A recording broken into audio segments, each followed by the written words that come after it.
What is up, everyone? Welcome to this live episode of the Locked On Cavs podcast. I'm Chris Manning. That is Evan Dammarell, or your daily look at the Cleveland Cavaliers. We're going to do an hour here live on YouTube tonight. Hit subscribe if you have not already. A lot going on in Cavs world. We're going to talk at the top of the show in the as part of the first half hour about Isaac Okoro.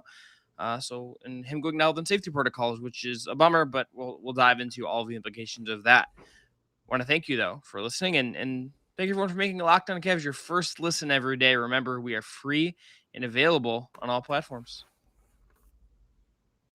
You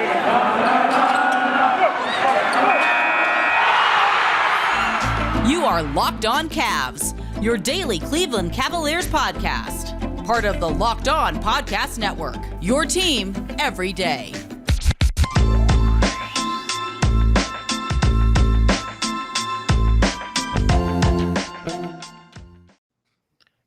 Today's episode is brought to you by TrueBill. TrueBill is the new app that saves you money by helping you identify and stop paying for the subscriptions you don't want or need, and can even negotiate better deals on those that you want to keep. Evan, the big news we have to get into is Isaac Okoro entering the NBA's health and safety protocols. He is one of many, many players across the league today that is entering health and safety protocols. Yes, there's a lot. Players are in health and safety protocols. Great googly moogly. There's a lot. This is an ongoing issue across the sports. We'll talk about some of the COVID-y things, I think, later on. But with Okoro coming off the best 4 games of the season, perhaps the best 4-game stretch of his entire NBA career, we don't know, obviously, I think, how long he's going to be out. It's very unfair to speculate on that stuff, I think. We don't know a ton of information as of right now. The Cavs have obviously had 2 players be in COVID protocols earlier season. Larry Markkanen and Kevin Love both missed. I think Markkanen was 8 and Love was 7 games, something like that. So it was a decent chunk. This could be something where Okoro misses. It would seem highly unlikely just on the surface that he would play this weekend. We'll see when he comes back, but like the timing of this, I think for LeBron level turnaround, I don't think. Well, I mean, like theoretically, could have like a negative test or whatever. We would guess that we would not see him this weekend. Probably not see him for part of next weekend. For him at this time, when he has played really well, is looking comfortable, and the team is playing really well, and he's obviously been a big part of that success. It's just like a bummer, but it's also just like the reality of kind of the world we're living in. Like this was bound to happen again at some point. Unfortunately, it feels like. Yeah, it does, especially with Omicron just kind of moving in silence like a G in lasagna, but it's certainly tough. It makes me think a lot about the Larry Markkanen situation for sure, when Larry went down with COVID, when he entered health and safety protocols and he was out for an extended period, because Larry needed that time to get familiar and comfortable with his teammates. I think Jared Allen just said maybe 2 or 3 games ago that he's finally starting to feel comfortable sharing the floor with him, which just kind of speaks volumes to how valuable that lost time was for him and the rest of his teammates to just kind of get acclimated with one another, because for the foreseeable future, Larry Markkanen is a part of the plans going forward. And ditto for Okoro, because there was going to be an adjustment from life after Colin Sexton when you put Okoro in the starting lineup, especially offensively. There's a huge dip. Okoro is starting to produce really well because he's looking better after that hamstring injury. So this is just a huge bummer. This is a huge momentum killer. And I have a lot of questions, a lot of concerns, especially with this weekend coming up. I know Milwaukee is kind of really hit over the head with health and safety protocol stuff too, but this is really unfortunate timing, especially for a Cavs team that's won 5 in a row and had a ton of good momentum going towards Milwaukee, and then Atlanta as well on Sunday. But on an individual level, like I feel awful for Isaac. I hope he bounces back soon. Hopefully this doesn't impact his conditioning. Hopefully he doesn't have long-term lasting effects out of like a Myles Garrett or other athletes who have still struggled to breathe at times on the floor. Like Kevin Love said, the biggest adjustment for him wasn't the physical aspect. It was rebuilding his lung capacity so that he wasn't gasping for air when playing extended bursts on the floor at times. I'm sure he'll bounce back. I'm sure he'll be fine, but it's definitely tough. And like you said, it kind of feels inevitable that the Cavs are going to get hit by this again. It's just unfortunate that it happened right now.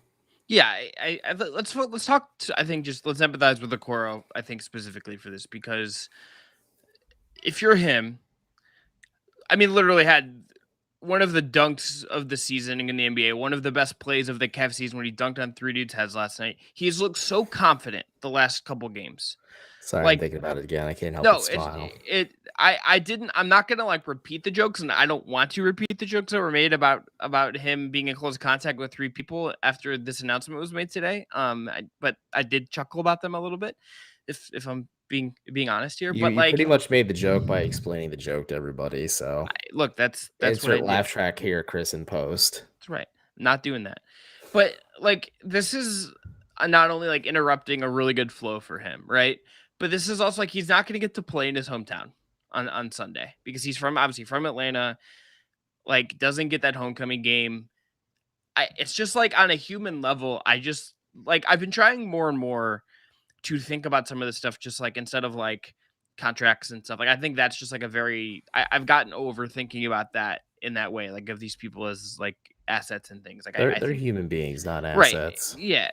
And I think just thinking about Okoro is like, okay, this guy has finally looked comfortable. I thought like literally the dunk was like the exclamation point of that. Mm-hmm. And now he doesn't get to play in his hometown because he's in health and safety protocols and like could be dealing with COVID. Like, because again, we don't know. Like, this isn't like transparent information about like if he has COVID, if it's just like a protocols thing. Like, we'll kind of find out because like what happened with like Kevin Love is that once he came back, he kind of was just like, yeah, I had actual COVID and like it sucked. And we'll find out what this is as we go along here. But this just, it just sucks that for Isaac. But this is again, like, look at, as you said, you asked JB about this on Wednesday night. There's like just a ton of players in the league dealing with COVID. This is a problem league-wide. And it's not just like an NBA problem. This is obviously with the Browns, this is a massive NFL problem. This is an NHL problem I learned today. Cleveland is 20 players down.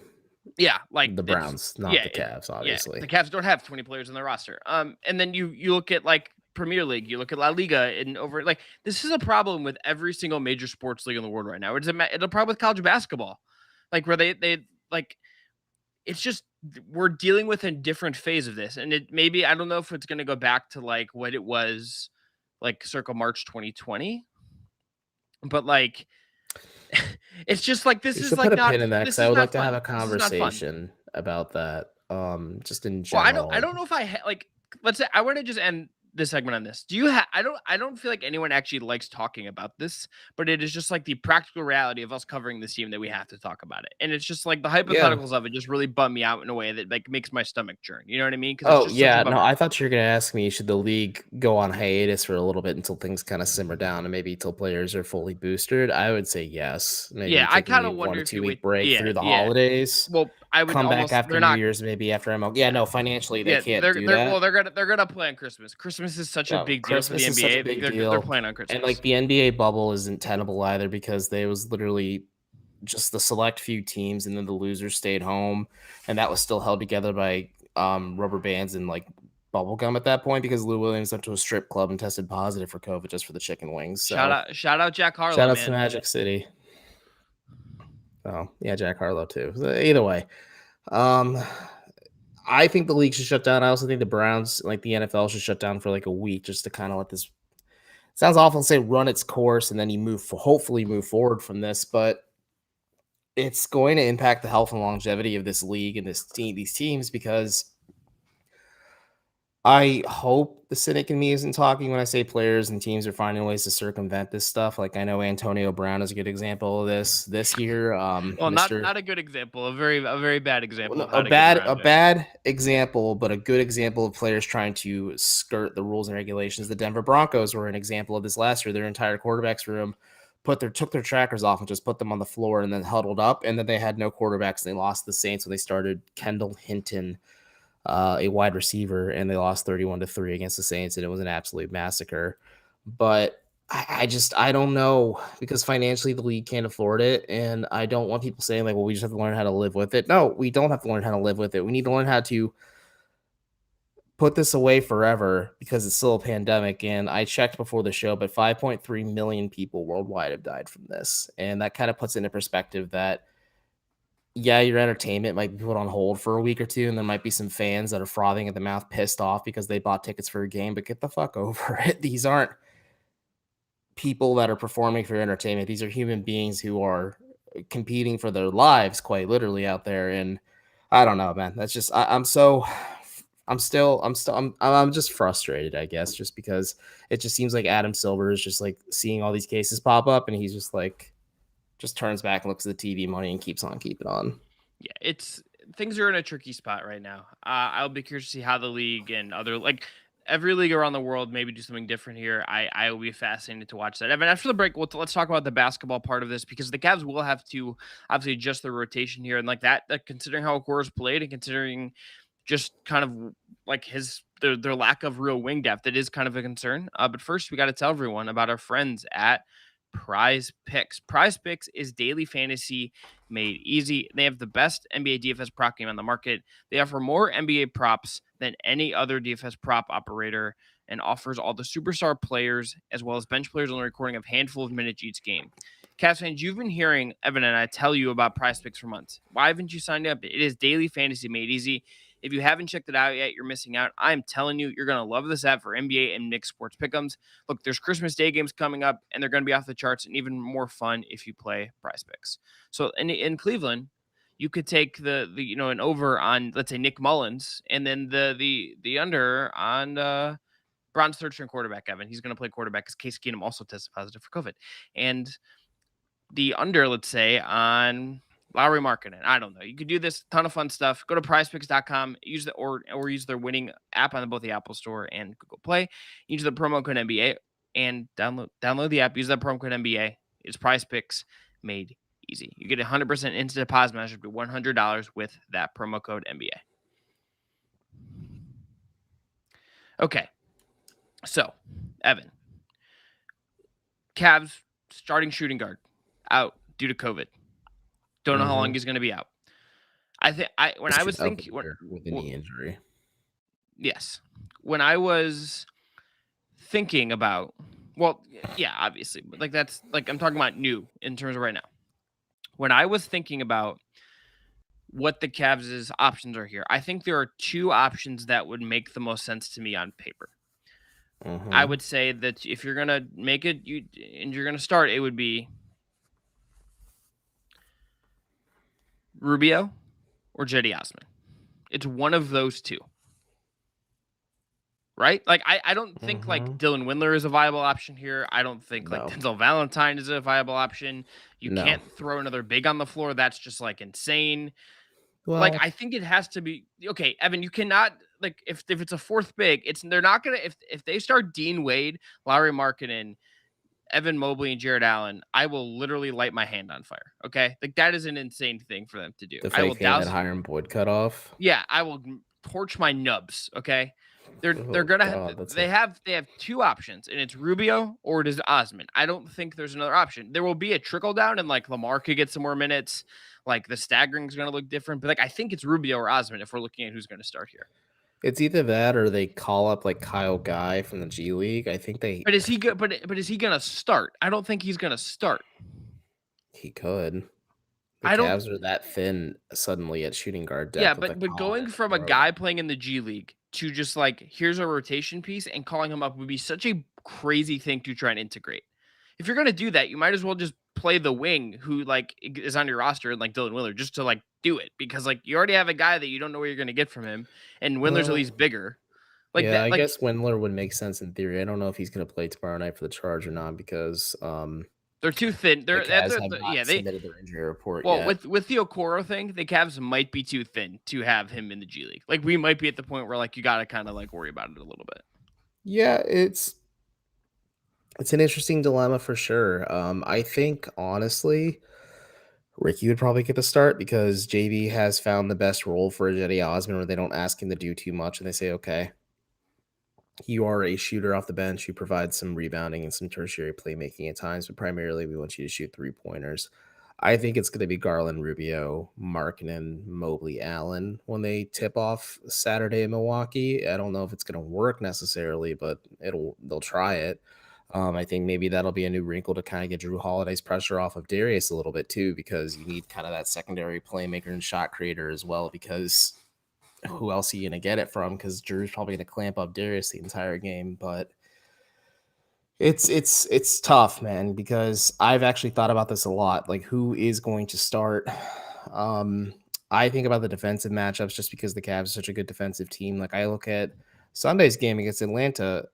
Who's going to defend Trae Young to start the game? Are they going to put Darius on him and hope for the Well, best? Are they going to that's throw also Lowry why at him? this is also just why like the Kyle Guy thing to me is like asinine because like Rubio is a guard, but he's like a big bulky guard who like plays bigger than he is. I'm Kyle not saying Guy, he starts, but you call up Kyle Guy as emergency depth. I never said Kyle Guy was going to yeah. start. Well, you kind of insinuated. That's the way you phrased it. So No, I was giving my train of thought because I'm pretty sure Rubio would start in this scenario because I think that's a lineup JD's utilized before when both Isaac and Colin were out. If they're gonna play anyone, I think for the G League it would be RJ Nembhard because he's 6'7". Like if you want to play a small guard, just and you don't have a hardship exception at this point. Like just play Kevin Pangos if you want to play another small guard. Like if you want to do that, Kevin Pangos is just right there on your roster. RJ Nembhard would be the guy to me that if you're going to call up a Canton guy or a Cleveland guy, Freudian slip there. It's like San Diego. Like I will never not say San Diego Chargers. They're just perpetually the San Diego Chargers to me. Like yeah, no, that's fair. Trying to think of the Oakland. I catch myself because the Browns are playing the Raiders. I'm like, yeah, they're playing Oakland. No, they're playing Las Vegas now. Yeah, getting old, Chris. Getting old. I'm super old, but like I tend to think that it has to like I am curious to see who. I am curious to see if JB like runs this as like a trial period to see if there's any other wings he would like to get a look at because it's. I think he likes Lamar. I don't think it's pretty clear that he doesn't bank on Lamar for everything. We have somebody in the chat floating the idea of Lamar Stevens starting in Okoro's place because Lamar Stevens, it's Matt X Matt saying Lamar Stevens is so similar to Okoro. He's like budget. He's like budget Okoro. He's budget Okoro because he said the second unit needs Ricky Rubio, which I understand that thought process because JB has done a good job of deploying Osman and Rubio or Rubio and Love together at the same time to kind of get one of those two going alongside Rubio because Ricky kind of sparks that bench unit really well. Like I understand you don't want to rock the ship too much there, but defensively, it's a bit of a mess. And offensively, it's a huge mess if you put Lamar Stevens there. Like, yeah, Lamar can play defense, but can he play defense for 36 to 40 minutes? Well, and he's not nearly as good of a defender. He's just not nearly on the level that Okoro is. Like, he's not going to provide that same level. It's competent, but it is not like you're sure this is very, very good defense. I think it's like this is all just like very tricky. And what I would expect on defense is something JB alluded to when I asked him about like learning and them developing and him talk. His kind of one of the through lines of him this year is like, okay, we have a scheme, and like I think certainly you see different advice and different kind of not advice but different scheme choices and different kinds of things as they are running through different lineups. Like I think you obviously just see different stuff depending on who's in the floor and whatnot. I think particularly if let's just say like it is Rubio that starts, like I think you would see even more of the bigs just like immediately switching. It's like Allen, and this is on Allen and Mobley. Like the other part of this is like assuming Evan Mobley is back this weekend, which I that's the other thing. It's like take one piece away against a Rockets team, you have problems. Take two pieces away, and things. Do you really have problems against the Rockets because the Rockets kind of laid down and gave up? I'm saying it's like it's one thing to take away Mobley against, and obviously the Bucks won't have Giannis and things, but it's like to take away Mobley and then still have Okoro and Allen. It's like okay, like with the structure you can still do some of this. Markkanen's competing. Dean Wade is willing to at least hustle his butt off out there. Like there's just like some limits on like if you don't have all of the people, which is a little bit cumbersome, let's say. So just a little bit. To put in perspective of who is and isn't available tonight when the Bucks take on the Pelicans, Giannis is out due to health and safety protocols. Thanasis Antetokounmpo is out due to the right soleus strain, Giannis's younger brother. Dante DiVincenzo is out due to health and safety. Brooke Lopez is out due to back surgery. Wes Matthews is out due to health and safety. Chris Middleton is probable due to a hyperextended left knee. Semi Ojeleye is out due to a right calf strain, and Bobby Portis is out due to health and safety protocols. So, like, those are some key pieces from Milwaukee who may not play on Saturday. It's a lot, and again, we don't know if there's any other Cavs. We're recording this again live on YouTube. Please subscribe if you haven't already. But like, we don't know if there's going to be like other Cleveland Cavaliers players that end up in the protocols. And I tweeted this like after the fact. You and I both noticed that this was a change from the Monday's game to Wednesday's game, every member of Cleveland's coaching staff was wearing a mask at all times. The players, when they're sitting on the bench, were wearing a mask at all times. I think they're not going to institute social distancing because they're all vaccinated, but they are going to try and protect the players as much as possible in order to make sure that this doesn't kind of spread like wildfire across the whole roster. Yeah. The through line of some of this is just strange. Again, like every team is dealing with this. It's not a Cavs only thing, but this is the Cavs little English. Okay, but after the break, let's move on to something that isn't COVID because I'm sick of talking about COVID. I think everyone has been talking about it forever. You know what I'm also sick of, Chris? What? Free trials that renew without my consent. Look at that transition. It's a business scam out to get you. Do not, and I mean do not let greedy corporations pocket your money. Download TrueBill today to take control of your subscriptions. TrueBill is the new app that helps you identify and stop paying for subscriptions that you do not need, want, or simply just forgot about. On average, people save up to $720 a year with TrueBill. Because companies make subscriptions hard to cancel, TrueBill makes it incredibly simple. Just link your accounts and TrueBill will cancel your unwanted subscriptions in one tap. And your TrueBill concierge is there when you need them to cancel unwanted subscriptions so you don't have to. Did you know that TrueBill has saved over 2 million users and helped them save over 100 million? You should get in on this, so do not fall for subscription scams anymore and start canceling today at TrueBill.com/LockedOnNBA. Go right now, TrueBill.com/LockedOnNBA. It could save you thousands a year. TrueBill.com/LockedOnNBA. All right, let's move on to some questions. I want to cleanse the palate.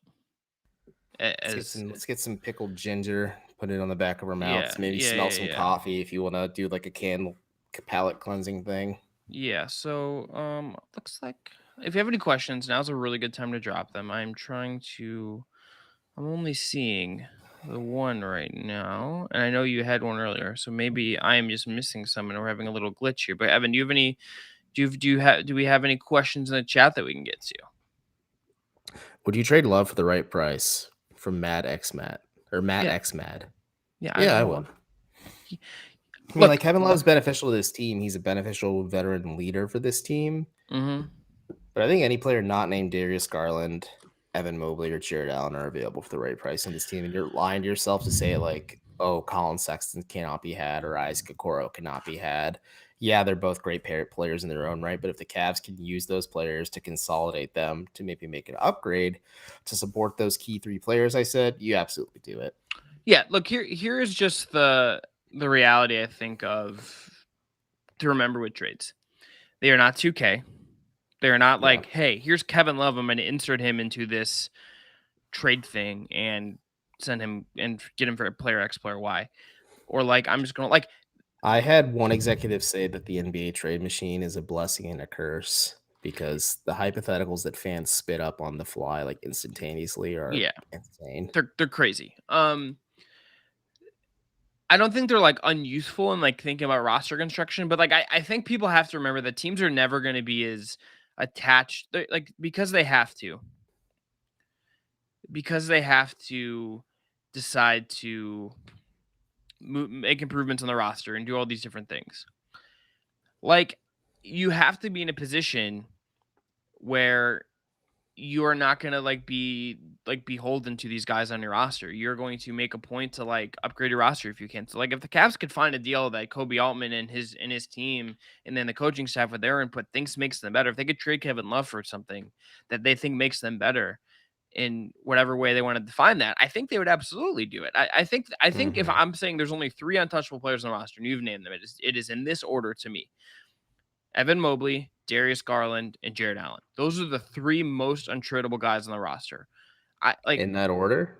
Yeah, I think so. I could toss up Allen and Garland a little bit. Like if I don't, because I think Allen has been awesome. I think arguably the best player in the Cavs this year. Garland is at this level and plays a position and plays a style that is getting him to the point where like you all like, and he's the engine to everything the team is doing. Curry says he's nostalgic and wants to return to his home, but like now you're throwing out bonkers hypotheticals that are just like that's what I'm saying. Like that's what I'm just saying. What if Joel Embiid's like, I want to play for the Cleveland Cavaliers? Then you trade Jared Allen like that. But like if a superstar at that position, actually, no, I wouldn't trade for Joel Embiid because Jared Allen's actually durable. So okay, now you're just saying crazy stuff, and Third time already. Let me take the Justin Rowan take. The Sixers should have traded Joel for Anthony Davis earlier on and maximized the window around Ben Simmons. I was just finishing reading Joran Weitzman's book about the Sixers, and there's a nugget in there that I was reminded of today because in relation to the Zion news, because Zion surgeon is the one that worked on Embiid pre the draft. There's a really Joel Embiid. He worked out with the Cavs and was hollering at David Griffin to have the Cavs draft him after he was swishing buckets and killing in a workout. And it was in Cleveland where he had they found out he had a foot stress fracture. Say he failed his medical in Cleveland because I'm pretty sure the Cavs would have taken. He ran on a treadmill and they found it, and he said it was uncomfortable, and they found a stress fracture in his foot. Mm-hmm. That's one of those alternate worlds where it's Joel Embiid could have become a Cav, and then I wonder what the trade looks like that summer, or it's just one of those crazy I don't know, man. Would you have rolled out a lineup of Kyrie, LeBron, and Joel as your big three? I mean, what we know about Joel at the time, it's what if he had played that year? Would LeBron have been comfortable with that? We don't know. You know what I mean? Oh, LeBron would have pressured Joel back, and Joel probably would be or Joel. He would have been I want Kevin Love. Get me Kevin Love. I don't care about Joel Embiid. You know what I mean? Mm-hmm. It's all of these things we just don't know. But I think if the right trade, to circle back to the question, if Kevin Love was involved, if even Rubio, Okoro, again, I think there's those three guys that are right now locked into what they're doing here. Those are the three guys that I would identify as the key part of this core. Mobley obviously is a potential superstar. Garland is having an incredible year and is on his way to being, I think, an all-star caliber guard. Those are the three guys to me.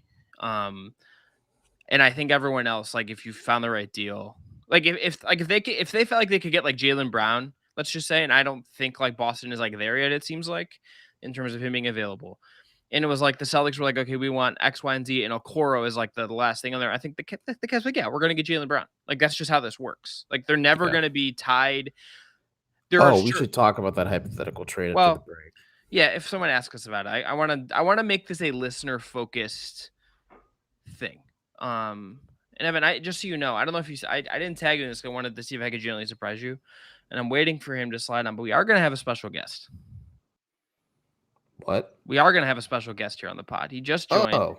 We're going to take a break, and we're going to reveal the special guest after this. We'll be back second half of Locked On Cavs Live. It's fun times here. Live podcasting. You love to see it. We'll be right back.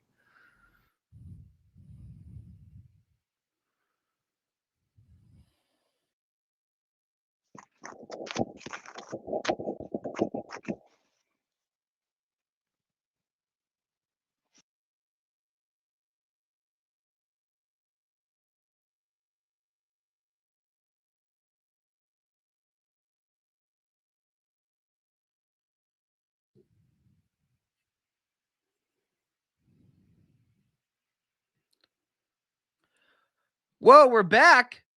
We've got a special guest. It's Jordan Zurb. Jordan, wow. What's up, buddy?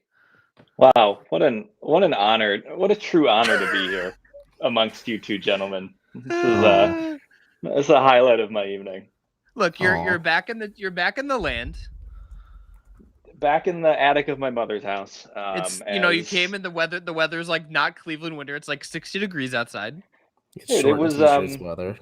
It was nicer in Cleveland yesterday and today than it was in LA. So I just fly from parts of the country that are unreasonably warm in winter months. That's all I'm doing. So fun times. All right. So the second half of the show, we're going to take more questions with Jordan Zurb. I want to tell you that today's episode is brought to you by TrueBill. Again, shouts to TrueBill for sponsoring the show. And if you want to get rid of those unneeded subscriptions, you should do it. They save you money by helping you identify and stop paying for the subscriptions you don't want or need.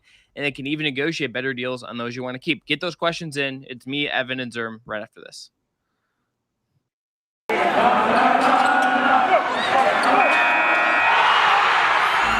You are Locked On Cavs, your daily Cleveland Cavaliers podcast. Part of the Locked On Podcast Network, your team every day.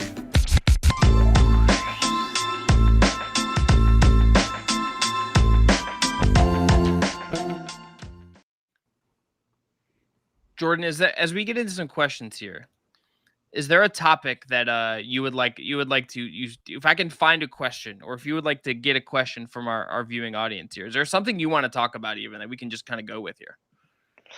Ooh, that's good. I mean, I think the Okoro stuff, and I'm sure you guys have probably touched on it a little bit, and it's a little bit of a downer with him going into protocols. But I'm just very fascinated by the sudden coming out party that Isaac Okoro appears to be having at the moment. And that's probably the most interesting. I mean, there's so much interesting about this Cavs team right now, but the thing that I think is like most surprising to me is the Okoro stuff, because he just sort of like flipped a switch and all of a sudden is yamming on 3 dudes at one time. So that to me is the most interesting, but I'm open to any and all questions. I'm ready. I got answers. I got so many answers, dude. It's just like, it's unbelievable.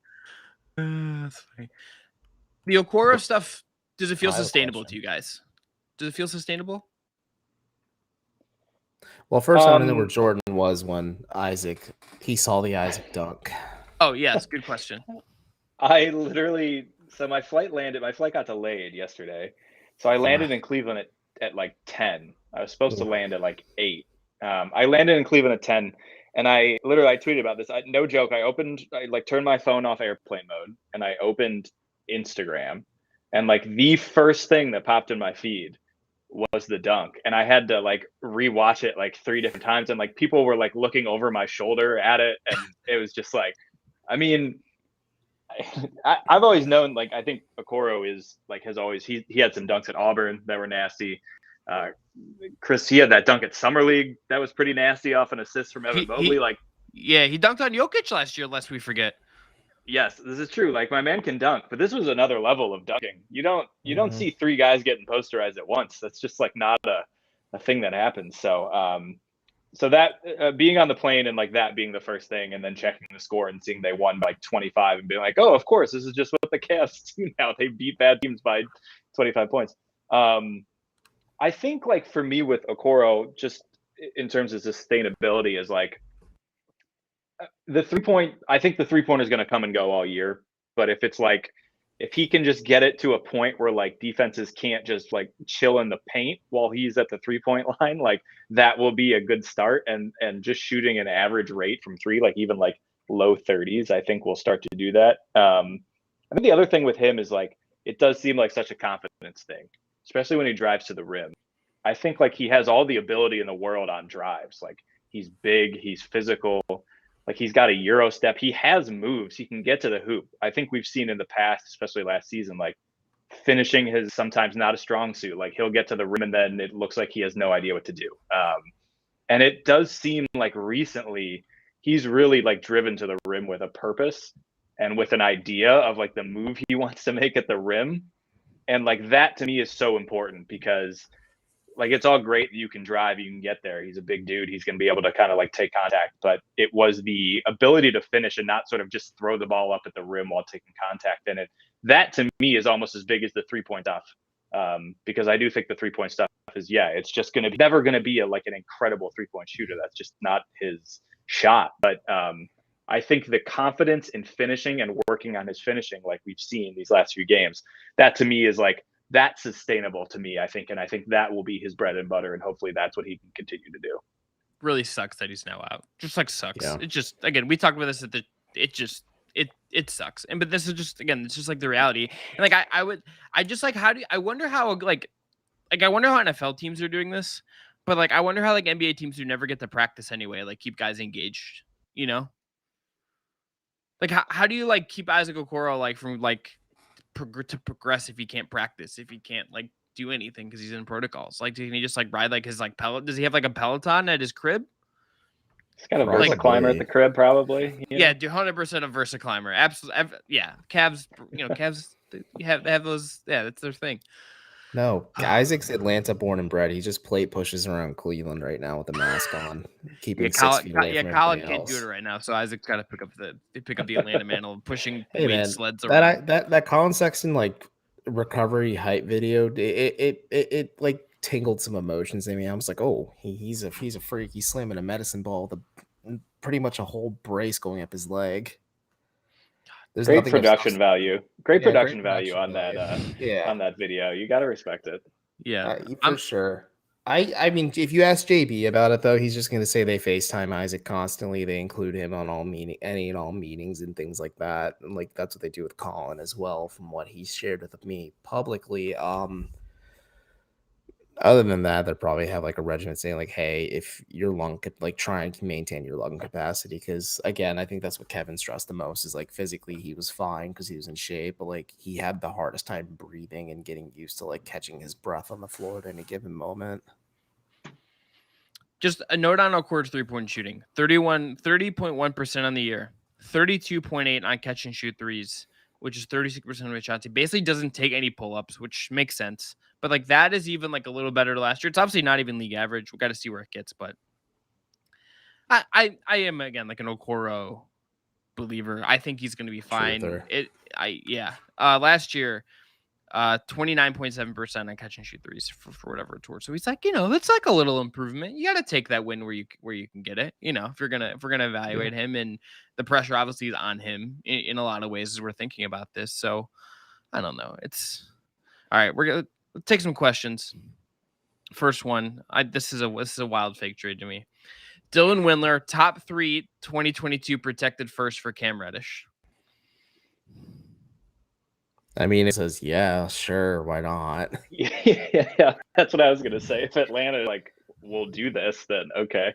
Okay, but like, is let me just play devil's advocate. Is top 3 like? Can I get like a lotto protected on that? Because like you have to pay Cam Reddish. You're doing Atlanta like a little bit of a favor by like helping them like avoid like some salary shenanigans. You know what I mean? Like, but you're getting Dylan Windler back. I'm just saying. Can I get like not top? Can I get like lotto protections? Like being a little greedy, I'd say top 10 protections. Okay, I could live with that. Cam Reddish is just like not, I guess, like high on my list.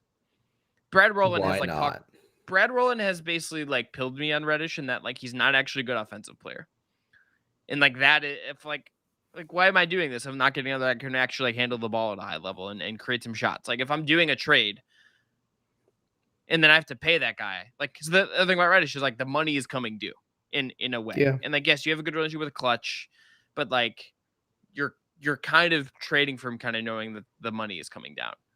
Reddish is like not high on my list, but I tend to like think all of these trades are like very hard to do. Like none of these are like very simple to do in any meaningful way. Like none of them are like just because of the way the Cavs book kind of looks like it's all just kind of messed up.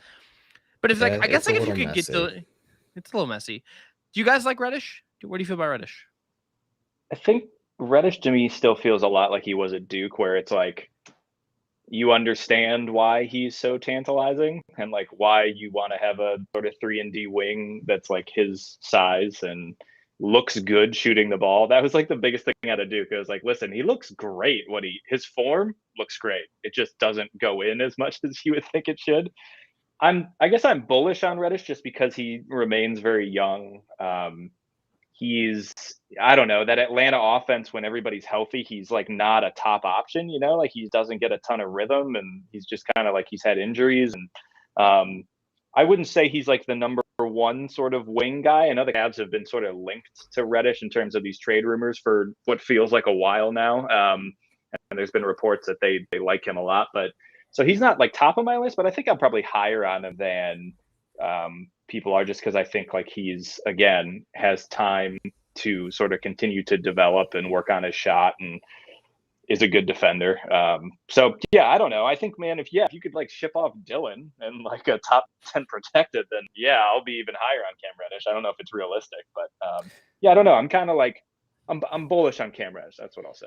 Yeah, I'm bullish on Cam Reddish too. I wasn't wild about Cleveland flirting with the idea of taking him 5th overall back during the Darius Garland draft, but if they're able to net him like we talked about for Dylan Windler, a top 10 protected pick, I think that's a gamble worth taking a stab at. You could start him at the 2, start him at the 3, just kind of figure it out from there. A lot of what Jordan said is what I agree with. Like I'm bullish on him as well, but like you watch him shoot it, he looks great.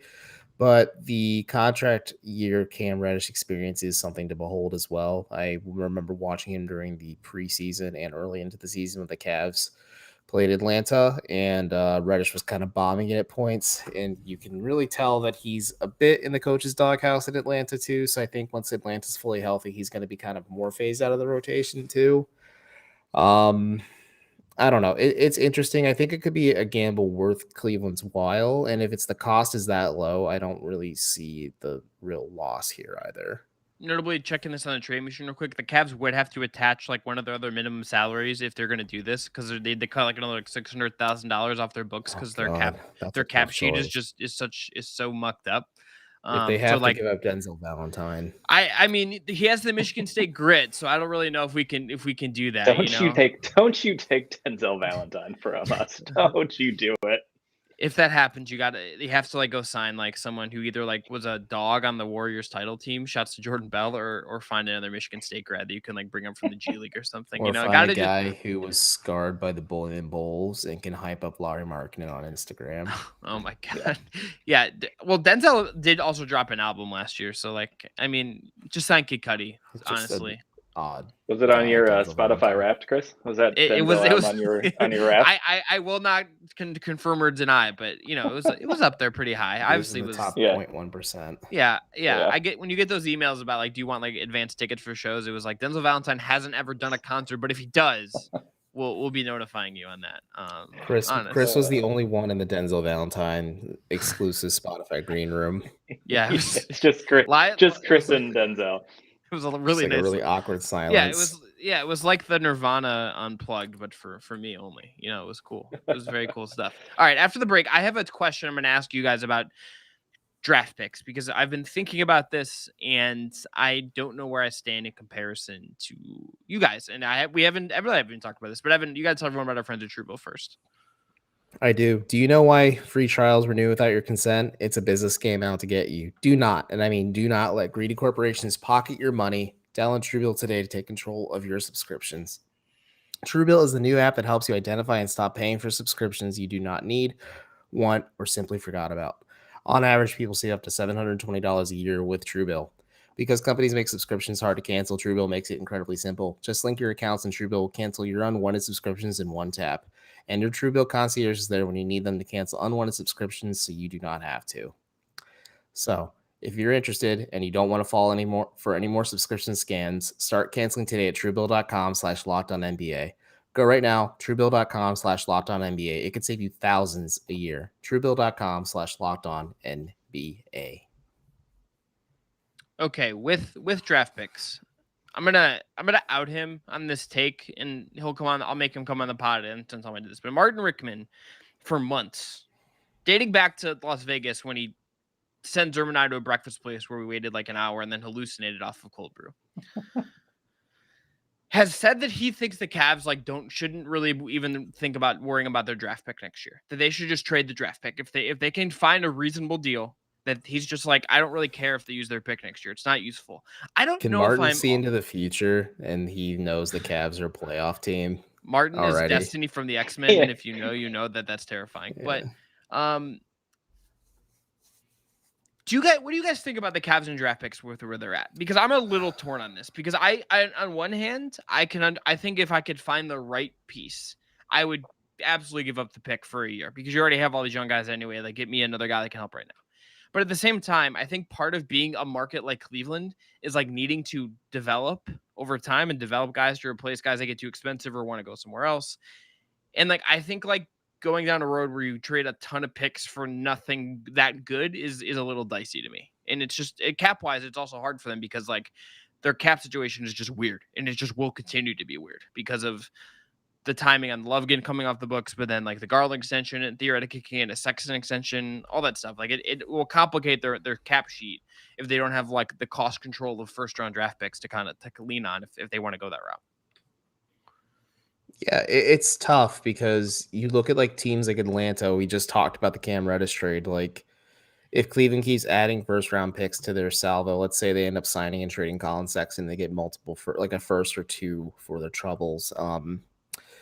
Or like the Cavs have 2 second-round picks in this year's draft. Like they have to consolidate those picks unless they plan on adding 3 rookies to their roster. Like one, the Cavs don't have that much roster space to begin with, and 2, they have to be cognizant of the fact that down the line, like they have to sign Darius Garland to an extension soon. If they want to keep Colin Sexton, they have to sign him to one. They have to sign Isaac Okoro to something. They have to eventually sign Evan Mobley as well, and eventually this future pick too. Like you have to be cognizant of stuff 3, 4, or 5 years in advance as well.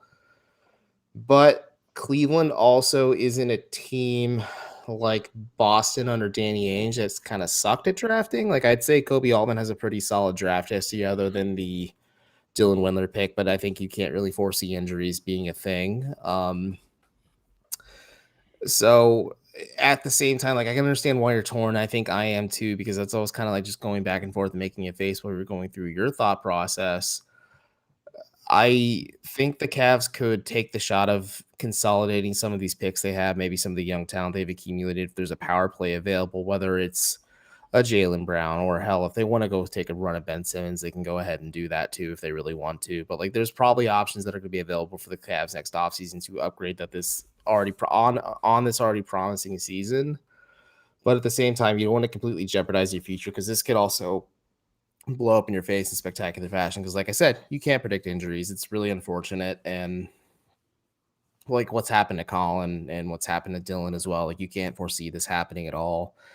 So it's tough, because yeah, if like the trade materialized, if the Cavs could like say, let's go grab Brandon Ingram or Jaylen Brown, I'm going to use those two as my example. I think, yeah, you definitely punt on the pick this year to grab that.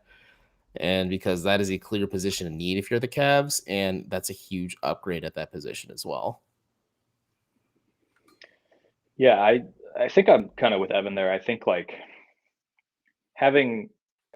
I think because of how the Cavs have played, like I don't even want to use the word timeline, but just the development and sort of like what this team could be expectation wise, I think has just accelerated a little bit. And because I think that's the case, and because you have now can say you've probably hit on, Garland and Mobley, and, we'll see with Okoro, but like you have this sort of core now that you're like, okay, like these are young guys that have a pretty clear path to like becoming very, very good players. And it sort of sped things up a little bit. And because Cleveland's not a place like free agency wise that is ever going to be at the top of anybody's list, it's like having that pick in your back pocket to sort of use, like in some of Evan's examples, or like if they want to, because the wing is still such a position of need for them. And I think adding like a legitimate wing really, like, then you start like kind of cooking with gas with this Cavs team a little bit and really start like dreaming big. So it's like,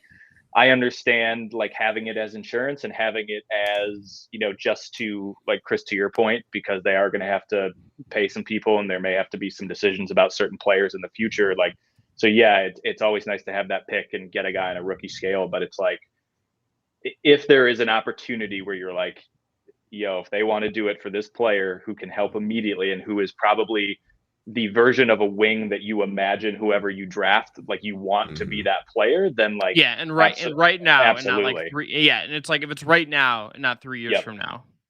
Yeah. Yep. 100%. So I think, yeah, like I think they should be not like, over aggressive, but I do think like if there are deals to be made and you have to attach that type of pick, I don't think they should be crazy hesitant about doing it, because they have just found themselves in this very like advantageous position all of a sudden that I don't think, in the offseason they thought they'd be in, and it just changes things a little bit. Yeah. And I think like Martin Rickman, this also means you saw this coming a mile away.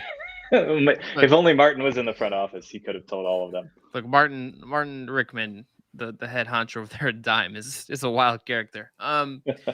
The other thing that I think this emphasizes for me is that how important the G League is going to be going forward. Because I think if we want to like the Cavs have, I think, hit on Garland. I think Sexton obviously is like an NBA caliber player. Okoro looks super fun. No, Mobley obviously kind of like no brainer. They missed on Windler. The KBJ thing didn't work out for a lot of reasons. But I think like if the Cavs like in the next couple of years, it's like a weird kind of thing to throw up, but like they're gonna need to find their own version of like Jason Tate, like a guy that like kind of get overlooked, that maybe they even overlooked. But in terms of finding a guy in the G League, finding a guy who is coming back from overseas that they've scouted, like that guy that you can then sign to like a pretty team friendly contract is just like a way to build your roster out on the edges. If you can do that, like that stuff just does matter on the edges ultimately.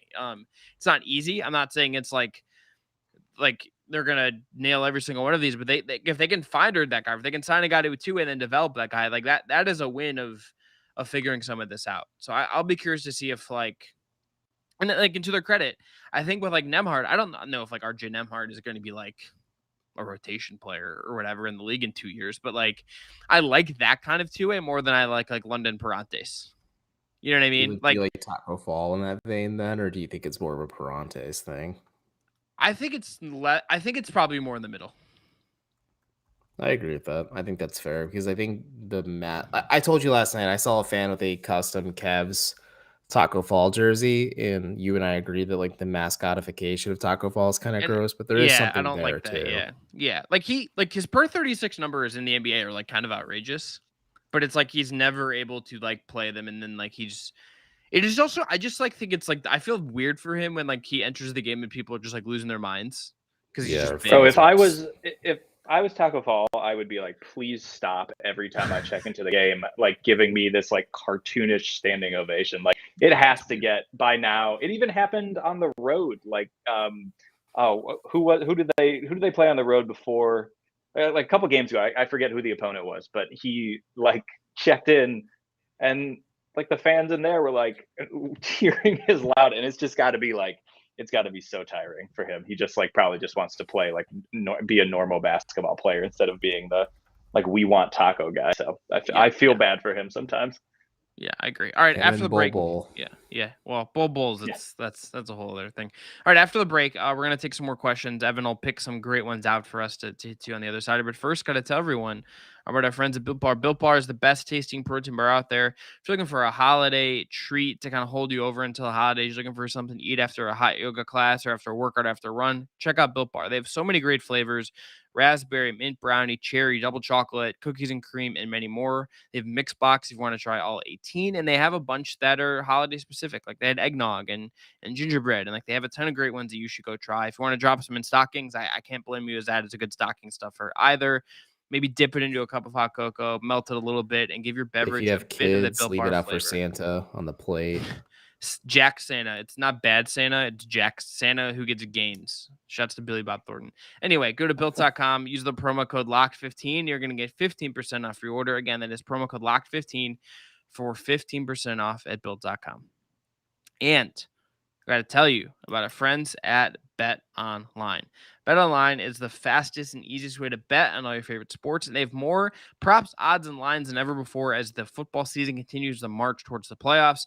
BetOnline remains the number one spot for all the sports action this season. Head to their new updated desktop or mobile site to sign up today and receive that 50% welcome bonus on your first deposit. All you got to do, use the promo code LOCKEDON to receive that bonus. From basketball to football to NHL to boxing to UFC, right to your favorite Vegas casino games. Don't wait to take advantage of all the amazing offers available for the 2021 season.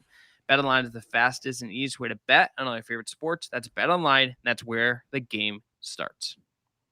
All right, Evan, hit us with a question. Let's go. Oh God, this is really there's a lot of... Let's do two great questions, wrap up this live show, and go out on a bang. Well, I don't know, man. The Dylan Windler for a top 3 protected pick was a pretty good one. Let's talk about this a little bit. Should RJ Nembhard get minutes with Okoro? I don't see the harm in that. Well, would you rather see Nembhard or Windler or Valentine if you had to pick one of Occam's razor? Nembhard, because he's a bigger guard, and you might as well just see what you have there. Maybe this is a good evaluation period for both the Charge, because he's playing really well for the Charge. I'm gonna pull up his G League stats, but like he is a consistent member of. I mean, like he had a triple double. I think he was the first, like one of the first few players to say, not first, but few players that have a triple double in Charge history. That he's averaging 18.6 points, 7.8 rebounds, 6.6 assists in the G League this year. That's pretty nuts in itself. Yeah, I think it's worth a start. Why not? Or a shot, not a start. First you say Kyle Guy, now him. Sir, what do you think? Who would you like to see? Kyle Guy. No, I probably look if they get my feelings three more on players. Kyle Guy. Look, if they get a couple more players out with like COVID, like hardship exception, Kyle Guy season, I honestly, why not? Let him come in and shoot like 15 times. And then like talk to Andre Don and be like, yeah, I actually should be starting. I don't know why I'm coming off the bench. Iconic stuff. Oh my God. Kyle Guy, please, legend. what an icon. Who like no one recognized because he cut his hair, No, messed he up needs the to let it branding grow back even. out. Yeah, the let's go, brand is Kyle. done. Come on. He was wearing a Ted Lasso. I don't know if you saw that one photo of Windler, but he was wearing a Ted Lasso t-shirt. He had a Ted Lasso Believe t-shirt, and I'm just Kyle guy. Let's talk about Ted Lasso. Are you a Roy Kent? God, he looks like a generic white guy with a haircut. Yeah, it's not right. Yeah, no, it's not right. He needs to let it back out. Yeah. I'm probably. I mean, I'll be honest. I truly have not watched. You guys have probably watched way more of Nemhard than I have. Like, I truly don't know outside of like, was he on their summer league team, Chris? No, because because it was like I just remember like you and I leaving like, oh, Falcons quarterback Matt Ryan is going to be like a two-way option because he was like bombing threes and people like losing their minds over him, and he was like good in summer league, and then like he was with like the Nuggets in camp. Heat. Oh, the Heat. Okay, the Heat in summer league, and then signed with the Cavs in September. Yeah. So I think I've seen like maybe brief preseason minutes, but I truly like I just don't know a ton about him. I think like the thing with obviously he's bald in the G League. I think the thing with Windler to me is like I'm at a point where it's like, okay, I would bet on this probably not working out more than it is working out. But to be fair to him, it does feel like because of the injuries, he's never like been able to like consistently play, and like he's getting some G League time now and he's got some minutes down there, and I think that's great. I don't know if the Cavs can afford to just be like, and I mean maybe that's why we're talking about this, and like they're gonna have to fill those Okoro minutes somehow, but it's like with a healthy roster, it's hard to see him getting time to like really go out and get into any sort of rhythm. But I probably would lean on Windler because like if not now to like full on evaluate him in any sort of meaningful minutes, then like when are you gonna do it? So I don't know. I mean, maybe that ship is sailed, and JB and the staff are like, it's just not, it's not gonna work up here. But I don't know. If we're talking those options, I'd probably just lean with Leonard just because he was the draft pick of this regime, and it's like, you got to throw him out there and see if he can float at some point. But that ship may have sailed. I don't. Evan may have some better insight. You guys better insight on that than me. But I don't know.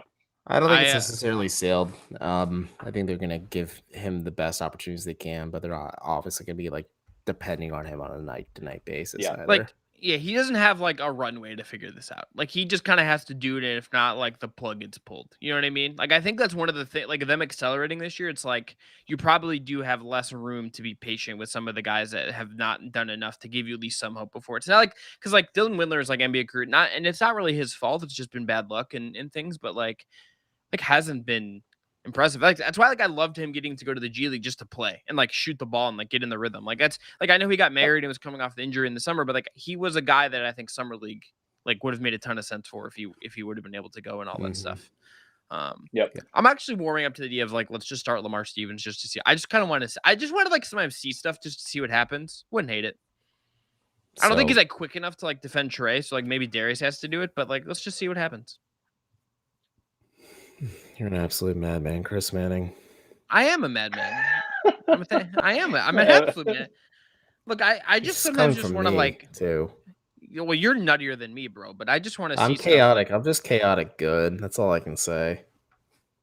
Okay, let's do one more question and get out of here. Well, this isn't a question in the chat, but I read this today and I had to close out of twitter.com. Do you think the Cavs are a finals caliber team? Because people are starting to think that, and I think you need to pump the brakes a little bit here, folks. This is because of like advanced metrics. Queuing me up to be ornery, bro. Yeah. Come on. Is Leanne home? No, she's on her way. We have Mitchell's we're gonna eat when we get off. That's why you're screaming right now, so you can be loud about basketball, and your wife doesn't have to complain to you about it. She's. I tempered him down, but Chris, are the Cavs an NBA Finals team? I say no. I say they're a playoff team. And you should just be happy because expectations were so low this season. Just enjoy the experience. A playoff team is a step forward, but like here's just the reality. Okay, if you have the 19th best offense in the league, it's just like hard to be a title team. I don't really have like faith that the Cavs offense is good enough for them to make a deep run this year. But if we're talking a year or two from now, and like they make the right moves and they figure some stuff out, and Mobley develops and all this stuff, like you could get there. I think this year's like a little like that is pushing on the gas too far, but I think certainly look like a playoff team. Like they've gone from under 1% on 538's model to make the playoffs to 69% as of this morning. A very nice, may I say, 69% to make the playoffs. That's wild. But that's how good they've been. That's how good they've been. Yeah, we've gone from like being like, man, it'd be cool if they competed for a play-in spot, but I don't know. Like that was coming into the seasons where I was at. And I was like, I mean, like, man, I hope they compete play-in spot. Like if they don't, will I be disappointed? Yes. Will it be like completely surprising? No. To like, what if they get the 6th seed? You know, like it is that to me, if they get a 5 or 6 seed, that by itself is gonna be like mind-blowing, and like we should just enjoy that. I appreciate that like the energy around Cavs Twitter and Cavs Online has like flown up. Like this is great. I'm like, happy for everybody involved. But yeah, we've I think that question that I too have also seen people tweeting about, being like, don't see why they couldn't make the finals. Like, oh, well, all right. The but playoffs are a different monster than the regular season. I genuinely think the Cavs might struggle and to let's score also like say the 95. Cavs beat a Heat team without Jimmy Butler and Bam Adebayo. If the playoffs started today, I think they play the Heat, and let's assume Jimmy and Bam are available.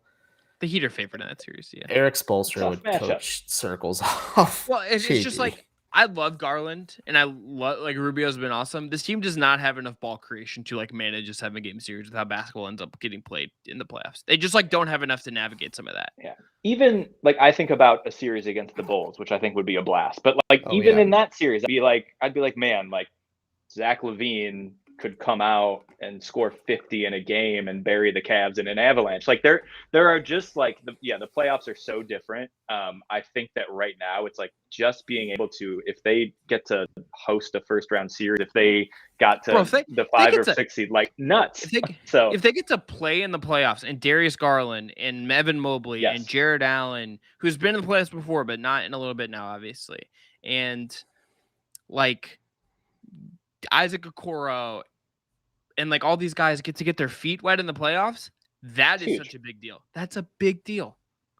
I'm not telling like people how to like feel, but like that I think if you like ask the Cavs internally how they felt about some of this, and like if they feel like they're ahead of schedule, they would tell you this is like better than they thought they'd be. And like right now, 538's model has the Cavs 5th best in point differential, 53.9 win or 53.9 wins at this pace. If they're playing at this level all year, that's obscene. That is tied with Milwaukee for the 4th best win total in the league. If that was like what they ended up being. And I don't think they're going to crack 50 games. So like in the 40s feels on the table. And like with how a mass the East is, like, and you get the right first round matchup, like you totally could have a run that gets you there. But this is, I think this team is so like the now is very fun. You should enjoy the now. There's just so much potential and intrigue with the next couple of years that was not there 6 months ago. You know, it is just unlocked in a different way. And I just think about it all. To me, so much of it comes back to Mobley too, where we were like, man, year one is going to be really raw, but like he's probably going to show some exciting stuff. And like Evan Mobley came out like day one, and you're like, oh. And now it's like, think about year two Mobley. Think about year 3 Mobley. You know, like just what he's going to be able to build on, like that type of thing. Then you're thinking about, like Chris said, they make some moves, and you just add Darius and Evan's kind of growth, and it's just like, okay, now we're looking at a pretty scary team. So like it's gonna come, I think. Like I'm more optimistic about the future of this team by leaps and bounds than I was at the beginning of the season, just because of what we've seen from some of their younger guys. But like I'm just to have playoff basketball in Cleveland with this team. To have competent basketball is a massive step forward. Yes. Yeah. Massive step forward. And it's been a blast. And yeah, man. Hey man, listen, if we end up in the finals against the Warriors, I'm not gonna be upset about it. I'm ready. You know, like let's get after it. But you know, we'll hold on to that. The booing of Draymond in that scenario and the booing of Steph would be like just unhinged. Truly, like this team's gonna grow as Evan Mobley like gets more jacked. Like Evan Mobley's gonna show up like 20 pounds heavier at media day next year, and we're gonna be like, oh, you spent all summer like lifting under Lincoln Riley's coach back at USC, like his weightlifting coach. You just spent all summer like working with a guy, like hanging out at USC with your dad and like back in your hometown and like lifting under like the new strength conditioning coach at USC. That's what you did all summer. And he's going to be like, and then he's going to like walk you. And Jordan, Evan and I have referenced this a bunch, but did you see the clip of Mobley explaining how he blocked a shot? I don't know if I did. Evan, walk him through it. So somebody or Andre Nod asked him how he was able to block a shot, and Evan Mobley, he's just real deadpan. He's like, well, I got lower and then I jumped and my hand touched the ball and it didn't go into the bucket. That's how I blocked a shot. And then just silence. And Andre's like, okay. So he's such a pure soul, Evan Mobley. Like he is the most like just this guy that just exists to like play basketball, and that's kind of it. I don't know if you guys. I love it. I was gonna bring this up real quick when the latest the low post with Brian Windhorst where they're talking a little bit about the Cavs that came out earlier this week. The Windy was just talking about how after Summer League, Evan Mobley called the Cavs and was like, "Yo, I'm just trying to work out." And they were like, "Who do you want? Like, we'll send the entire training staff. Like, what is it that you need?" So like, Evan, we can do what you need, my guy. It's fine. Like whatever you need, dude, we got you. So that's like incredibly encouraging that he's like you will definitely see a body transformation from year 1 to year 2 with Evan, because he already apparently is just. I'm just imagining the phone call like, "Hey, it's Evan. Can I would like to just work out from now until preseason, and then being like, yeah, absolutely. Yeah. Well, and he's also with, like, if people want to like have fun with this during the summer, his trainer is a guy on Instagram. It's like Big Guard U, I think. And it's like the same guy that trains like Jalen Suggs and Shai Gilgeous-Alexander, among other guys. And Steven Adams was with him this summer. So like he's working out with like other Good NBA players other Yeah. good NBA players. Man, imagine if the Cavs had taken Jalen Suggs.